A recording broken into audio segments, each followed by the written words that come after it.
যদি স্বামী দায়িত্ব পালন না করে, পরিবারের দেখাশোনা না করে, কোনো চাহিদা না মেটায় আর ছেলেমেয়ের লেখাপড়ার খরচও না দেয়, এ ধরনের পরিস্থিতিতে একজন স্ত্রীর কি করা উচিত? যদি স্বামী পরিবারের দেখাশোনা না করে, যদি পরিবারের সদস্যদেরকে তাদের অধিকার না দেয়, অর্থনৈতিক অধিকার, যদি ছেলেমেয়ের দেখাশোনা না করে, এমন পরিস্থিতিতে স্ত্রীর কি করা উচিত? স্ত্রী দেখাশোনা করার জন্য স্বামীকে বোঝাবে, এটাই প্রথম দায়িত্ব। স্ত্রী হলো মহসেনা, শয়তানের বিরুদ্ধে দুর্গ। আর আমরা সাধারণত যেরকম সমস্যা দেখি যে স্ত্রী স্বামীর নামে অভিযোগ করতে থাকে, স্বামী স্ত্রীর নামে অভিযোগ করতে থাকে, এটা সব জায়গাতেই বেশ কমন।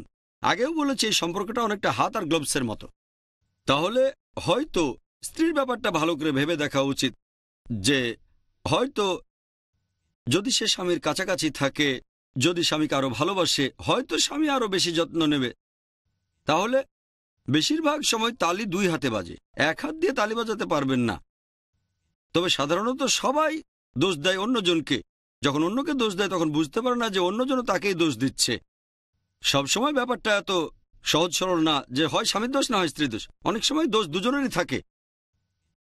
যখন পরিবারে এমন সমস্যা হয়, অনেক সময় সমস্যাটা থাকে দুজনের মধ্যেই। যদি তাদের একজনও ইসলামিক হয়, কোরআন এবং হাদিস মেনে চলে আর ধৈর্য ধরে, ইনশাল্লাহ বেশিরভাগ সমস্যার সমাধান হবে।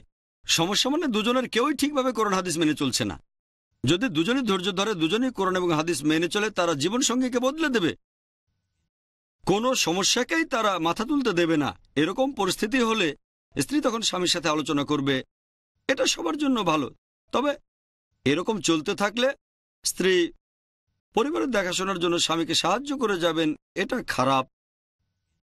আর স্বামী তার দায়িত্ব জ্ঞানহীনতার উপর নির্ভর করে স্ত্রীর উপর অত্যাচার করছে, স্ত্রীকে মারধর করছে, এমন যদি হয় আর সহ্য করা যাচ্ছে না, তখন স্ত্রী সিদ্ধান্ত নেবে একসাথে থাকবে কি আলাদা হয়ে যাবে। এটা তার সিদ্ধান্ত। আশা করি উত্তরটা পেয়েছেন।